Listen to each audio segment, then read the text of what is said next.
Assalamualaikum warahmatullahi wabarakatuh. Balik lagi bersama saya Iswan Khairi Ramen di channel Suara IKR, channel anak daerah, channel yang tidak takut mengabarkan kebenaran. Teman-teman, masihkah ingat dengan kasus terbunuhnya 6 Laskar Front Pembela Islam atau FPI?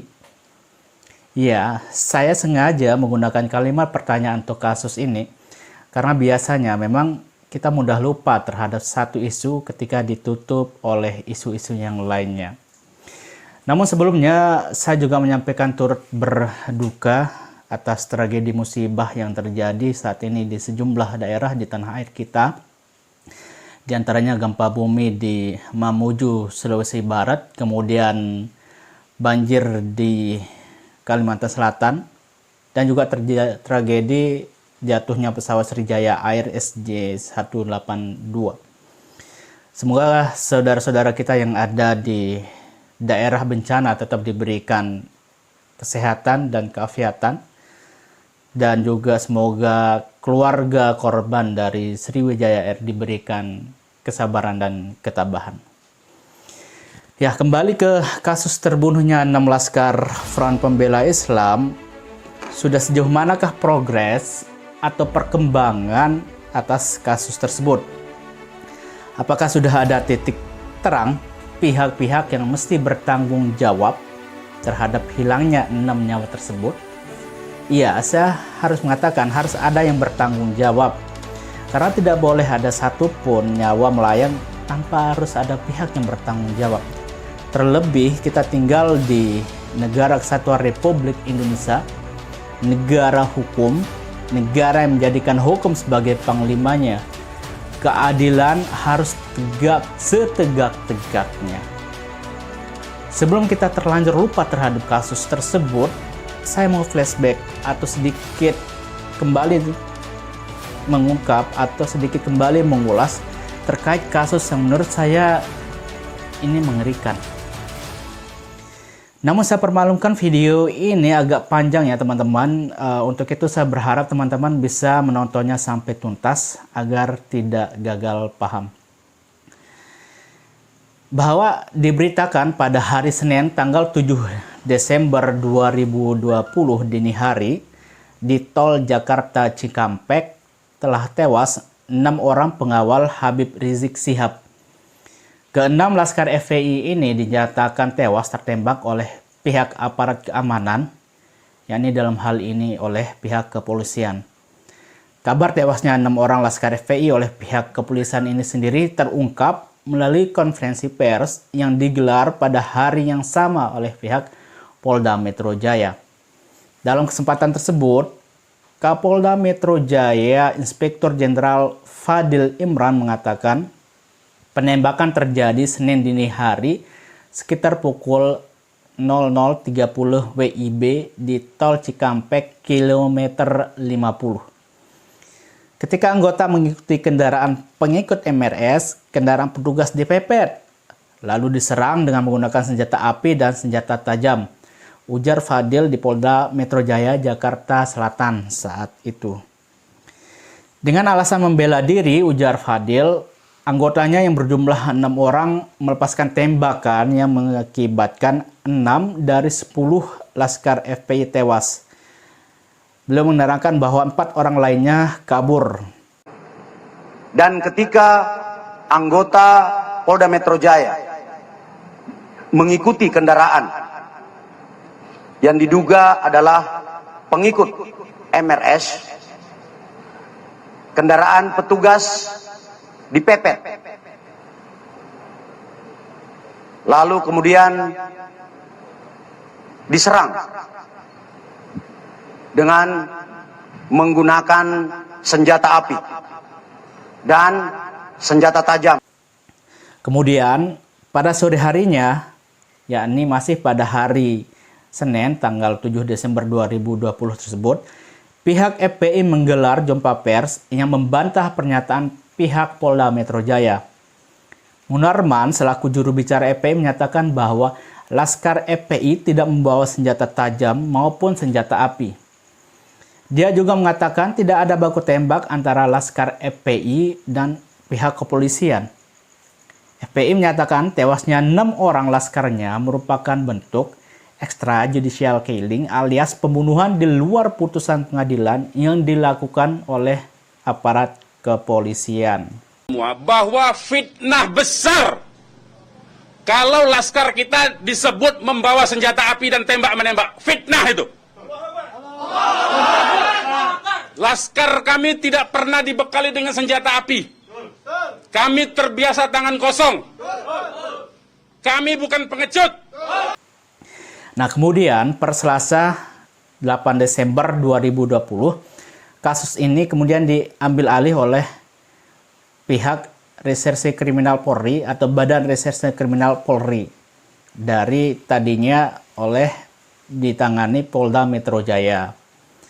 Kabid Humas Polda Metro Jaya, Komisaris Besar Yusri Yunus mengatakan, perkara diambil alih oleh Mabes Polri karena lokus delikti atau tempat terjadinya perkara berada di wilayah hukum Polda Jawa Barat atau tepatnya di Karawang.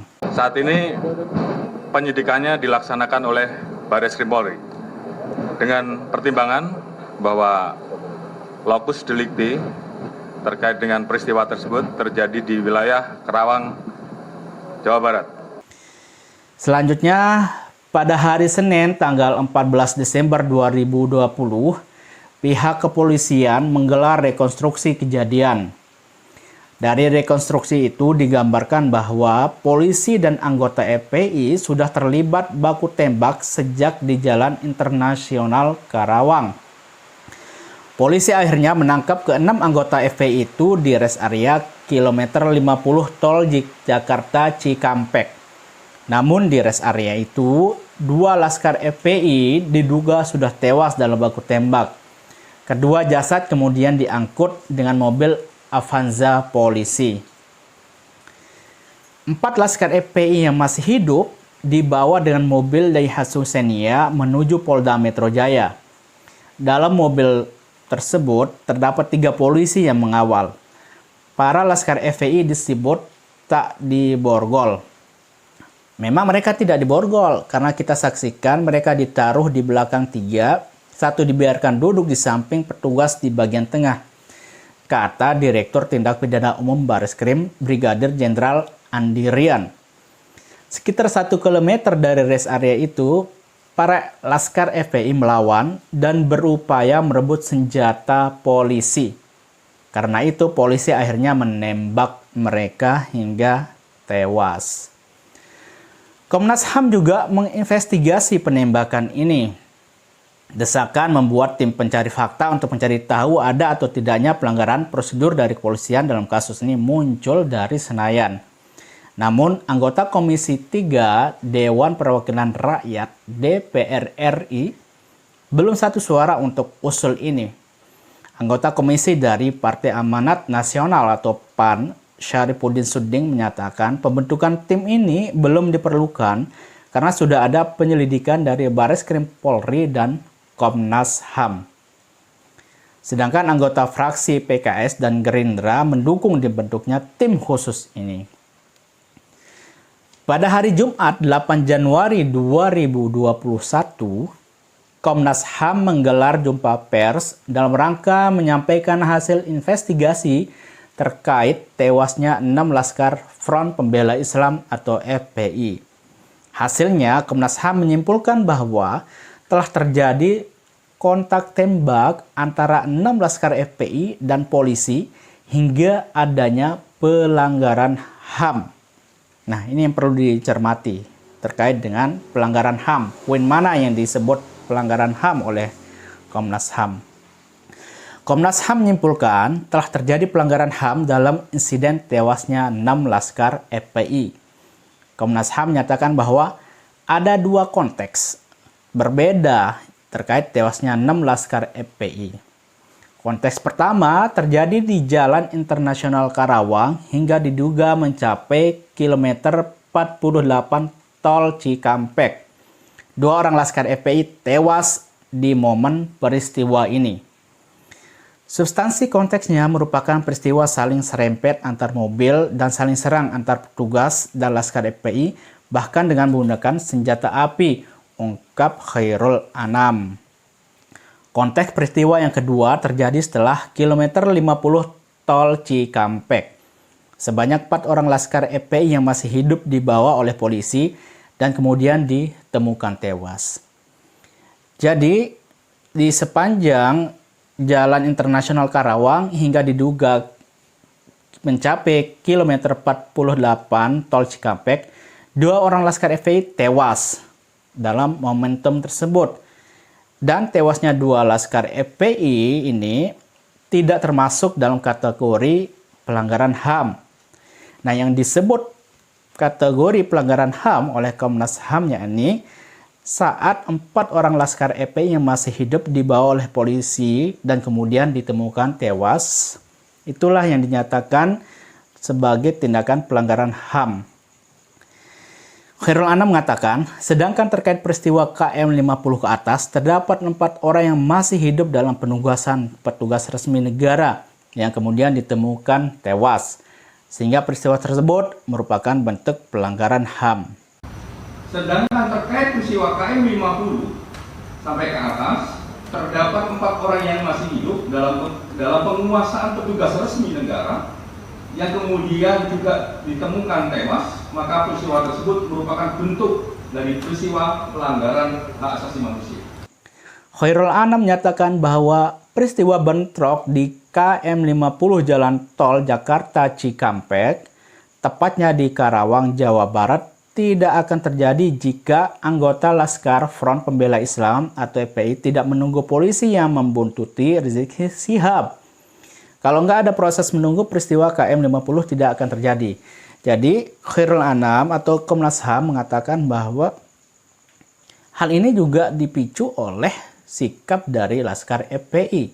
Seandainya Laskar FPI tidak memancing atau tidak menunggu pihak kepolisian, maka tidak akan terjadi baku tembak tersebut.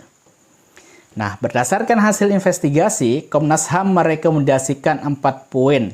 Salah satunya, Komnas HAM merekomendasikan agar peristiwa tewasnya 4 laskar FPI dilanjutkan ke ranah pidana. Namun demikian, pihak Komnas HAM menyebut terbunuhnya 6 laskar FPI tersebut bukan merupakan kasus HAM berat.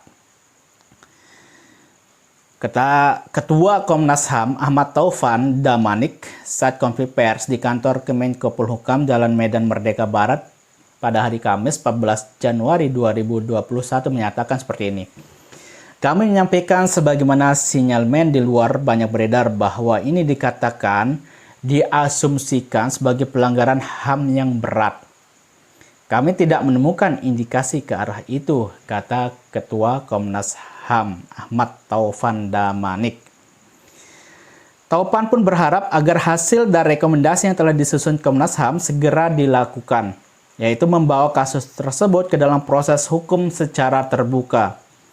Tujuannya agar masyarakat bisa memantau jalannya proses pengadilan. Sedangkan tim advokasi korban tragedi 7 Desember 2020 mengkritik keras hasil investigasi Komisi Nasional Hak Asasi Manusia atau Komnas HAM. Ketua tim advokasi korban tragedi 7 Desember 2020 Haryadi Nasution mempertanyakan alasan Komnas HAM hanya menetapkan pelanggaran HAM pada kematian 4 dari 6 orang laskar FPI. Kata Haryadi seperti ini, Komnas HAM RI terkesan melakukan jual beli nyawa, yaitu pada satu sisi memberikan legitimasi atas penghilangan nyawa terhadap 2 korban lewat konstruksi narasi tembak-menembak yang sesungguhnya masih patut dipertanyakan. Kemudian Haryadi menilai investigasi Komnas HAM hanya memakai sumber informasi dari satu pihak, yaitu kepolisian.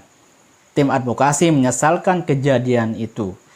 Tim juga menyesalkan berhenti pada status pelanggaran HAM dan rekomendasi untuk menempuh proses peradilan pidana. Mereka menginginkan kasus penembakan 6 orang laskar FPI diselesaikan di pengadilan HAM. Haryadi mengatakan, karena menurut kami peristiwa tragedi 7 Desember 2020 yang terjadi di Karawang adalah jelas pelanggaran HAM berat. Nah, teman-teman, untuk selanjutnya kita akan tunggu kapan rekomendasi Komnas HAM, terutama terkait dengan persidangan untuk dibawa ke ranah tindak pidana ini dilakukan. Tetap pantau kasus ini dan semoga semuanya terbuka secara terang benderang. Kita berharap keadilan benar-benar ditegakkan. Adapun sumber-sumber berita dari yang saya bacakan tadi saya sertakan di kolom deskripsi. Dan terima kasih sudah menonton video ini. Silahkan berikan komentar dan jika berkenan untuk subscribe, silahkan di subscribe serta tetap rawat akal sehat kita. Terima kasih. Assalamualaikum warahmatullahi wabarakatuh.